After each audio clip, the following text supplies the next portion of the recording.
지난 시간에 이어서 우리가 시편 말씀 계속 나누는데요.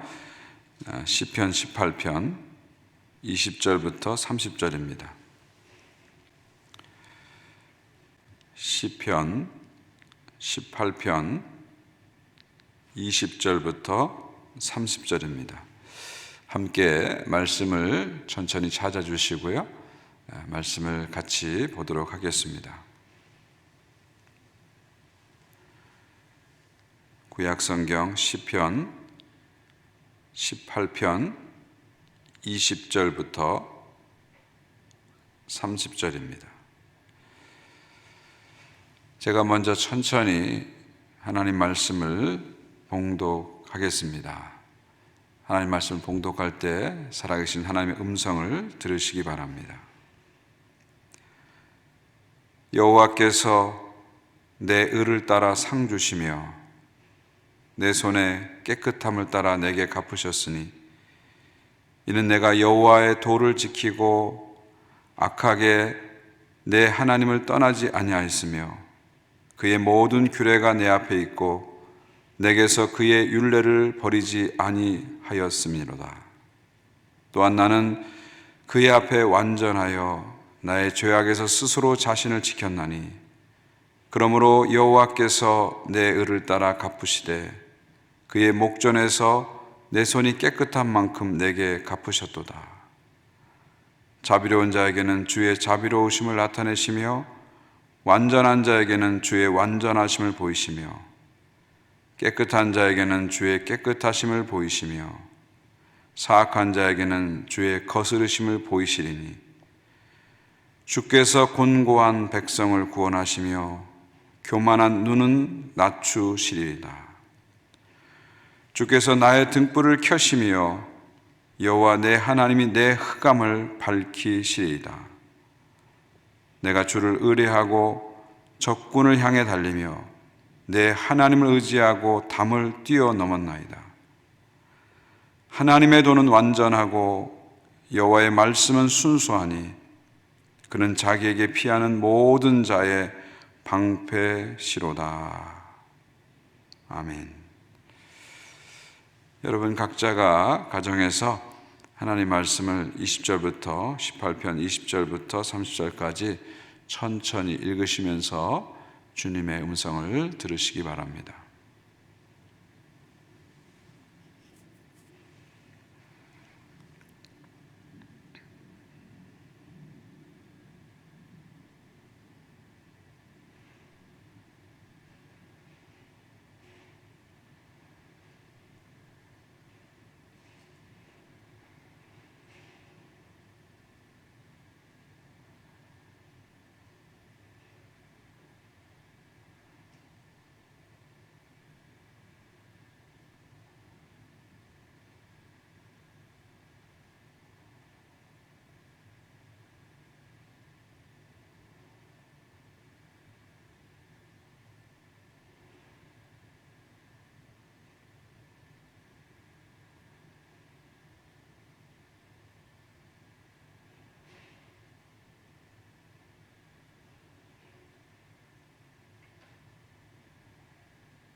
이제는 우리가 같이 한 목소리로 20절부터 30절까지 천천히 같이 읽도록 하겠습니다. 여호와께서 내 의를 따라 상 주시며 내 손의 깨끗함을 따라 내게 갚으셨으니 이는 내가 여호와의 도를 지키고 악하게 내 하나님을 떠나지 아니하였으며 그 모든 규례가 내 앞에 있고 내게서 그의 율례를 버리지 아니하였으므로다. 또한 나는 그의 앞에 완전하여 나의 죄악에서 스스로 자신을 지켰나니 그러므로 여호와께서 내 의를 따라 갚으시되 그의 목전에서 내 손이 깨끗한 만큼 내게 갚으셨도다. 자비로운 자에게는 주의 자비로우심을 나타내시며 완전한 자에게는 주의 완전하심을 보이시며 깨끗한 자에게는 주의 깨끗하심을 보이시며 사악한 자에게는 주의 거스르심을 보이시리니 주께서 곤고한 백성은 구원하시고 교만한 눈은 낮추시리라. 주께서 나의 등불을 켜시며 여호와 내 하나님이 내 흑암을 밝히시리이다. 내가 주를 의뢰하고 적군을 향해 달리며 내 하나님을 의지하고 담을 뛰어넘었나이다. 하나님의 도는 완전하고 여호와의 말씀은 순수하니 그는 자기에게 피하는 모든 자의 방패시로다. 아멘. 잠시 하나님 말씀을 다시 한번 읽으시면서 주신 말씀 가운데 하나님의 뜻을 발견하시기 바랍니다.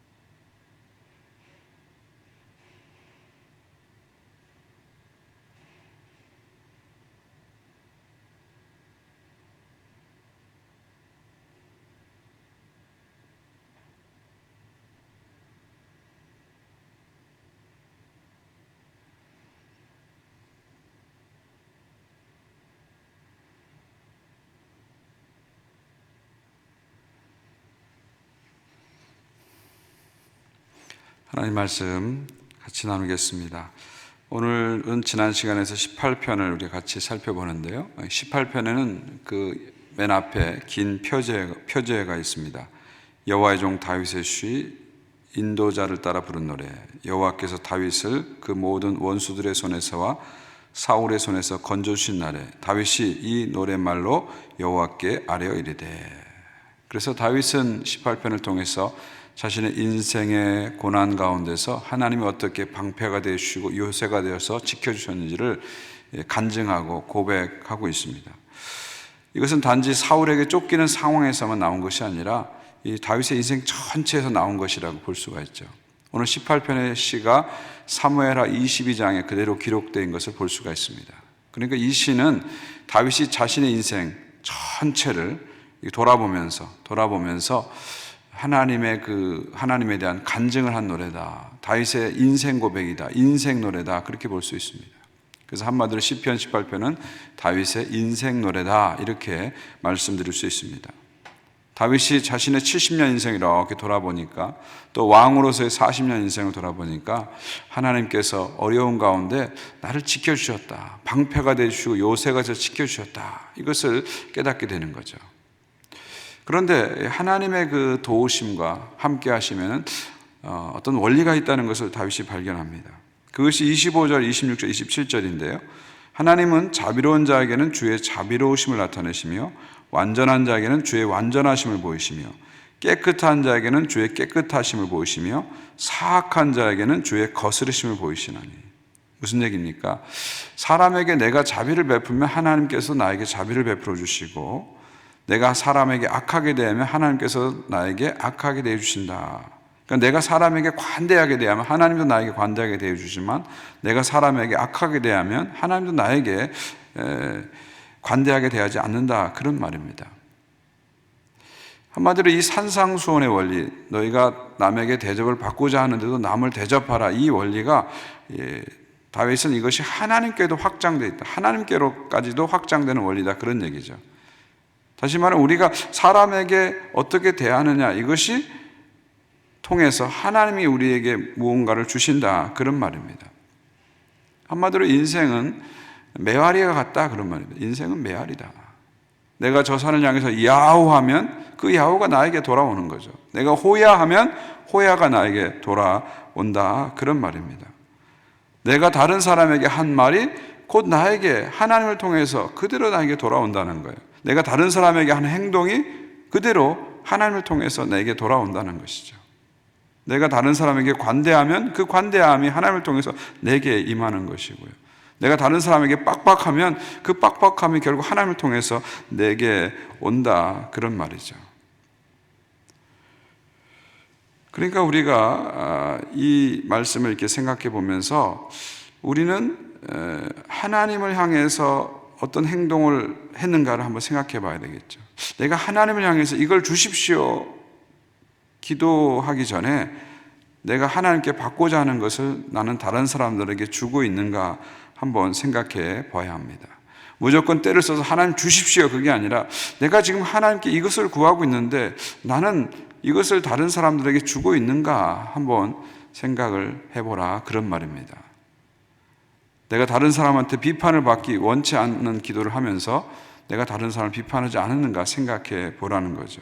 내가 다른 사람들로부터 존중받기를 원하는 기도를 하면서 나는 다른 사람을 존중하고 있는가를 한번 생각해 보라는 것이죠. 비판받지 않으려면 비판하지 말아야 되고, 정죄받지 않으려면 정죄하지 말아야 되고, 용서받기를 원한다면 용서해 줘야 되고, 사랑받기를 원한다면 사랑해야 된다. 왜냐하면 하나님께서는 자비로운 자에게는 주의 자비하심을 보이고요, 사악한 자에게는 주의 거스르심을 보이시는 하나님이기 때문이시죠. 이것은 다윗의 인생을 관통하는 원리 중에 하나라고도 볼 수가 있습니다. 다윗은 사울에게 쫓기면서도 사울을 죽일 수 있는 많은 기회가 옵니다. 주변의 부하들은 이때가 하나님 주신 기회라고 막 부추깁니다. 그러나 다윗은 번번이 사울에 대한 예의를 갖추고 정도를 걷고 사울을 살려줍니다. 그리고 사울이 죽었을 때, 요나단이 죽었을 때, 그리고 사울의 부하였던 아브넬이 죽었을 때 다윗은 그들에게 예의를 갖추죠. 그들을 위해서 조가를 부릅니다. 심지어 자기에게 반역한 아들 압살롬이 죽었을 때도 깊은 슬픔 가운데 애통하는 다윗의 모습을 볼 수가 있습니다. 또한 다윗은 요나단과의 약속 때문에 그 아들 무비보셋을 끝까지 돌봐주는 것을 볼 수가 있습니다. 또한 자기를 가장 힘들게 했던 시므이, 압살롬 반란 때문에 자신이 도망갈 때 돌을 던지면서 저주했던 시므이도 나중에는 자비를 베풀고 살려주는 것을 볼 수가 있죠. 또 자신에게 자기가 어려울 때, 압살롬 반란 때문에 자기가 어렵고 도망갈 때 떡을 가지고 와서 격려해줬던 바르실레 같은 경우에는 그 아들까지도 기억하면서 끝까지 책임지는 것을 볼 수가 있습니다. 다윗이 이렇게 했기 때문에 그가 어렵고 힘들 때마다 하나님은 자비를 베풀어 주셨죠. 그리고 주변에 그를 돕는 사람들을 항상 붙여주셨습니다. 자비를 베푼 자에게는 주의 자비하심을 보이셨죠. 또한 반대로 다윗이 사악하게 행할 때는 하나님은 주의 거스르심을 보이셨죠. 밧세바 사건도 그렇고요, 또 인구조사할 때도 그렇고요, 하나님은 그의 사악함에 대해서 반드시 또 사악함으로 또 거스르심으로 갚아주신 것을 볼 수가 있습니다. 그래서 다윗은 인생을 살면서 깨닫게 된 거죠. 하나님은 자비로운 자에게는 자비를 주시고 사악한 자에게는 거스르심을 주시는 하나님이시구나 하는 것을 깨닫게 되었습니다. 그는 인생을 살면서 많은 고난을 겪었지만 이 원리를 잘 붙잡으면서 어렵고 힘든 가운데서도 정도를 지키려고 하나님 말씀 붙잡고 살려고 애를 썼던 것을 볼 수가 있습니다. 자비로운 자에게는 주의 자비로우심을 나타내시며, 완전한 자에게는 주의 완전하심을 보이시며, 깨끗한 자에게는 주의 깨끗하심을 보이시며, 사악한 자에게는 주의 거스르심을 보이시리니. 이것이 다윗의 인생 고백이다. 70년 인생을 통해서 그가 발견한 정말 인생 엑기스 같은 그런 진한 고백이다. 그렇게 생각할 수 있습니다. 오늘도 우리가 이 시편 말씀을 마음에 한번 다시 새기면서 하나님 앞에 나갈 수 있기를 바랍니다. 우리가 힘들고 어렵지만 어려운 가운데서도 남을 생각할 수 있으면 좋겠습니다. 어려운 가운데서도 다른 사람에게 선을 베풀었으면 좋겠습니다. 그리고 그것은요, 하나님께 기억되고 결국 우리에게 메아리처럼 다시 돌아온다는 사실을 기억하면서 어려운 가운데서도 자비를 잃지 않는 모든 성도님 되시기를 주의 이름으로 축원드립니다. 무엇보다 다윗은 자신의 인생의 위기 속에서 어려운 가운데서 하나님이 자신을 끝까지 버리지 않고 지키실 것을 확신하고 있죠. 28절 보십시오. 주께서 나의 등불을 켜시며 여호와 내 하나님이 내 흑암을 밝히시로다. 여기서 이 등불이라는 단어가 나옵니다. 주께서 나의 등불을 켜시며, 이 등불은 사무엘 하를 읽어보게 되면 다윗을 가리킵니다. 다윗의 부하 아비새가 다윗을 가리켜서 이스라엘의 등불이 꺼지지 말게 하옵소서. 그래서 다윗의 부하들은 이스라엘의 등불이다 이렇게 고백하고 있는 것을 볼 수 있죠. 또 훗날 뒤에 가게 되면요, 등불은 다윗 왕조를 가리키기도 합니다. 열왕기하 8장 19절에 이런 말씀이 있습니다. 여호와께서 그 종 다윗을 위하여 유다가 멸하기를 즐겨하지 아니하셨으니 이는 그와 그의 자손에게 항상 등불을 주시겠다고 말씀하셨습니다. 그래서 이 등불이라는 것은 다윗을 가리키기도 하고 훗날에 가서는 다윗 왕조를 가리킨다는 것이죠. 하나님께서는요, 하나님이 다윗과 맺은 언약, 그 언약 때문에 다윗의 등불을 끄지 않으셨다는 겁니다.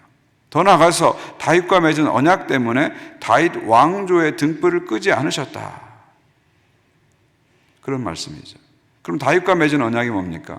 사무엘하 7장에 나오죠. 내가 너의 집과 내 왕위를 영원히 견고케 하리라.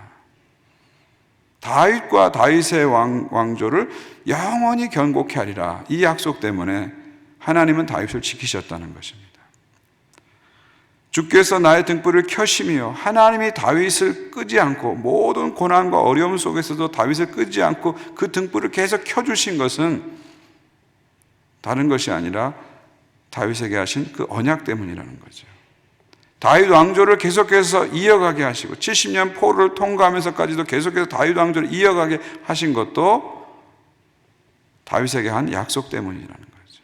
그 언약 때문에 하나님은 다윗을 지키셨다. 어려운 가운데 고난 가운데 지키셨다, 그런 말입니다. 그리고 이 다윗의 언약 때문에 하나님께서는 다윗의 후손으로 예수 그리스도를 이 땅에 보내셔서 다윗의 고향 베들레헴에서 태어나게 하시고 십자가에 죽으시고 부활하게 하심으로 만왕의 왕, 영원한 왕이 되게 하셨다. 그래서 다윗에게 한 약속, 내 왕위가 영원하니라, 이 약속을 하나님은 지금도 지키고 계신다는 것이죠. 여러분, 하나님께서는 하나님 백성을 지키십니다. 하나님 백성의 등불을 끄지 않으시죠. 하나님께서는 하나님 백성에 대한 약속 때문에, 언약 때문에 하나님 백성을 반드시 지킵니다. 예수 그리스도를 통해서 맺은 이 영원한 언약 때문에 하나님의 자녀들을 반드시 지키십니다. 결코 우리의 등불을 하나님은 끄지 않으십니다. 항상 켜두십니다. 교회의 등불을 하나님은 절대 끄지 않으십니다. 항상 켜두십니다. 왜요? 하나님이 예수 그리스도 안에서 맺으신 그 언약 때문이죠. 언약 때문이죠. 어떤 상황 속에서 우리는 꺼지지 않습니다. 교회는 꺼지지 않습니다. 상황 갈 때도 꺾지 아니하시고 꺼져가는 심지도 끄지 아니하시는 그 하나님께서는요, 지금도 우리와 맺은 예수 그리스도의 영원한 언약 때문에 우리를 붙잡고 계십니다. 우리와 함께 하십니다. 이 어려움을 결코 그냥 통과하는 그런 어려움이 아니라, 그냥 무너지는 어려움이 아니라 결국 이 어려움 속에서 승리하게 하실 것입니다. 지금 코로나 바이러스 사태가 계속되고 있습니다. 어떤 의미에서 점점 악화되고 있습니다. 특별히 우리가 힘든 것은 이게 언제 끝날 것인가, 끝이 보이지 않아서 우리는 더욱 힘든 그런 상황에 있습니다. 그러나 오늘 하나님께서 이 아침에 우리에게 말씀하십니다. 주께서 나의 등불을 켜시며, 어떤 상황 속에서도 하나님은 하나님의 백성의 불을 끄지 않으신다는 거죠. 하나님의 교회의 불을 끄지 않으신다는 거죠. 왜요? 예수 그리스도 안에서 맺은 그 영원한 언약 때문에 어떤 어려움 속에서도 끝까지 우리를 붙잡고 계시고 우리와 함께 하시고 결국 이 어려움을 이기게 하신다는 것입니다. 주께서 나의 등불을 켜시며, 이 말씀을 이 아침에 우리가 굳게 붙잡고 승리하시는 여러분 되시기를 주님의 이름으로 축원드립니다. 그 다음에 29절을 보시면요, 우리가 한번 다 함께 29절을 좀 읽어봤으면 좋겠습니다. 29절입니다. 29절. 내가 주를 의뢰하고 적군을 향해 달리며 내 하나님을 의지하고 담을 뛰어넘었나이다. 다윗은 고백합니다. 내가 하나님의 그 도우심을 통해서 적군보다 더 빨리 달 수 있었다. 그리고 내가 하나님을 의지해서 내 앞에 있는 모든 인생의 장벽들을 뛰어넘을 수 있었다. 그렇게 고백합니다. 이 유진 피터슨 목사님은 29절이야말로 하나님을 향한 다윗의 고백을 압축해 놓은 구절이다, 이렇게 얘기했습니다. 그래서 다윗의 묘비에 시 한 수를 적는다면 자기는 시편 18편 29절을 적겠다, 그렇게 이야기합니다. 그리고 실제로 그가 쓴 다윗의 영성에 관한 책 제목이 뭐냐면 바로 29절에 나온 Leaf of the Wall, 장벽 뛰어넘기, 이렇게 제목을 붙였습니다. 한마디로 다윗의 인생은 뭡니까? 장애물 경기라는 거예요. 그런데 그 장애물 경기 속에서 다윗은 하나님을 의지하여 모든 장애물을 넘고 여기까지 왔다는 거죠. 골리앗이라는 장벽을 뛰어넘었고요, 사울이라는 장벽을 뛰어넘었고요, 블레셋이라는 장벽을 뛰어넘었고요, 압살롬이라는 장벽을 뛰어넘으면서 하나님을 의지하고 장벽을 뛰어넘고 여기까지 달려온 것이 다윗의 인생이다. 그렇게 압축해서 요약해서 말할 수 있다는 것입니다. 다윗은 자신의 인생의 장벽이 올 때마다 결코 주저앉지 않았습니다. 절망하지 않았습니다. 좌절하지 않았습니다. 그럴 때일수록 하나님을 의지하고 그 모든 장벽을 뛰어넘고 또 뛰어넘었습니다. 사랑하는 성도 여러분, 인생은 어떤 의미에서 장애물 경기라고 볼 수 있습니다. 우리가 살아가면서 끊임없는 장애물이 우리 앞에 계속 나타납니다. 하나의 장애물을 뛰어넘는다고 인생이 끝나는 것이 아니고 계속해서 우리 앞에 장애물이 나타납니다. 그러나 인생은 그냥 장애물 경기가 아니라 하나님을 의지하여 뛰어넘는 장애물 경기죠. 다윗의 고백처럼 Leaf of the Wall, 하나님을 의지하여 장벽 뛰어넘기, 이것이 바로 우리의 신앙의 삶이라고 볼 수가 있습니다. 우리가 하나님을 의지한다면 얼마든지 우리 앞에 있는 장애물을 우리는 뛰어넘을 수 있습니다. 지금 우리 앞에 있는 장애물이 거대하게 보이고 정말 어마어마하게 보일지라도요, 우리가 하나님을 의지하면 이 장벽도 뛰어넘을 수 있습니다. 오늘 다윗이 고백한 것처럼 내가 하나님을 의지하여 모든 벽을 뛰어넘었나이다, 이 고백을 기억하면서 오늘도 하나님을 어려운 가운데 더 적극적으로 의지하면서 우리 앞에 있는 이 장벽을 뛰어넘고 또 뛰어넘어서 마침내 승리의 고백을 하나님께 올려드리는 여러분 모두가 되시기를 주의 이름으로 축원드립니다. 주께서 우리의 등불을 절대 꺼트리지 않으십니다. 주께서 우리가 어려울 때 주님을 의지하면 어떤 장벽도 결국 뛰어넘게 하십니다. 이런 다윗의 인생 고백과 인생 노래가 여러분의 고백과 여러분의 노래가 되시기를 주 예수 그리스도의 이름으로 축원드립니다. 제가 몇 가지 광고 말씀드리고요, 그리고 기도하고 마치도록 하겠습니다. 온타리오 정부의 행정명령에 따라서 3월 25일부터 4월 8일까지 2주간 교회 건물을 닫습니다. 그래서 오늘 토요일부터는요, 아주 최소한의 인원만 지금 교회 나와서 방송을 하고 있습니다. 내일 주일도 마찬가지입니다. 교회 정문은 다 닫혀 있을 것이고요, 최소한의 인원만 나와서 온라인 예배를 위해서 저희들이 방송을 하도록 그렇게 하겠습니다. 이 점 성도님께서 널리 양해해 주시고 따라 주시기를 부탁드립니다. 그러나 여러분, 교회 건물이 닫힌다고 해서 교회가 닫힌 것은 아닙니다. 거룩한 성도의 공동체, 성도의 교제인 이 교회는 어떠한 경우도 닫히지 않습니다. 우리 성도들은 계속해서 성령 안에서 기도하고 교통하면서 교회를 열어갈 것입니다. 또 교회의 심장 예배는 어떤 경우에도 절대 멈추지 않을 것입니다. 건물이 닫힌다고 예배가 닫히는 것이 아닙니다. 교회가 닫히는 것이 아닙니다. 이럴 때일수록 성령 안에서 더 활발한 영적 교제를 통해서, 기도를 통해서 우리 교회가 더 열려지고 살아나기를 바랍니다. 그리고 연약한 분들을 돕는 목회적 돌봄도 계속됩니다. 계속해서 목회자들 통해서 여러 가지 상황들을 듣습니다. 식당하는 분들이 참 많이 어렵다는 얘기도 듣고요, 또 식당에서 일하시던 분들도 많이 어렵다는 얘기도 듣습니다. 또 모든 비즈니스가 어렵다는 말씀도 많이 듣고요, 또 가정에서 어린 자녀들 데리고 장기간 있으면서 우리 젊은 부모님들도 많이 어렵다는 얘기도 듣습니다. 또 어르신들은 어르신대로 또 밥값 출입을 자유롭게 못하니까 많이 어렵다는 말씀도 듣습니다. 여러분 가운데 도움과 또 돌봄이 필요한 분들은 우리 목회자나 촌장 등 연락 주시기 바라고요. 또 기도가 필요한 분들도 또 목회자들에게, 촌장님들에게 연락 주셔서 혼자 계시지 마시고요, 영적인 네트워킹을 통해서 같이 이렇게 나누시고 기도하시고 그렇게 해주시면 감사하겠습니다. 또 교회 홈페이지에 들어가시면 이제부터는 온라인 헌금을 여러분이 하실 수 있습니다. 온라인 헌금은 편리하고 안전하게 하나님께 헌금할 수 있는 방법입니다. 정확하게 계수되고요. 또 헌금 영수증에도 정확하게 반영됩니다. 그래서 여러분 이번 주부터는 온라인 헌금을 하실 수 있는 것을 기억해 주시면 좋겠습니다. 또 온라인으로 헌금하기 어려우신 분들은 가정에서도 헌금을 드리시고요. 모아주셨다가 다시 교회 나올 때 한꺼번에 드리시면 됩니다. 교회가 많이 재정적으로 어려운 가운데 있는데요. 온라인 헌금이 가능하신 분들은 적극적으로 온라인 헌금을 해주시면 많은 도움이 되겠습니다. 무엇보다도 기도를 잊지 마시기 바랍니다. 매일 보내드리는 기도 편지 읽으시면서 함께 기도해 주시기 바라고요. 가능하면 가족들이 같이 이렇게 모여서 기도해 주시기 바라고요. 그래서 기도를 통해서 이 모든 어려움들을 이겨가는 우리 본 하나님께 모든 성도님 되시기를 다시 한번 부탁을 드립니다.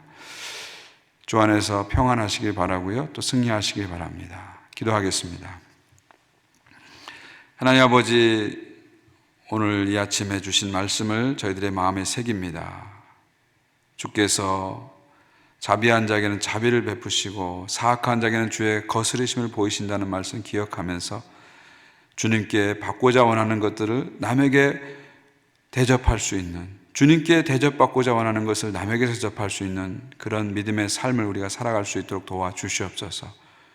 다 어렵고 힘든 가운데 있습니다. 그러나 그 속에서도 자비를 잃지 않는 저희들 되게 하여 주시옵소서.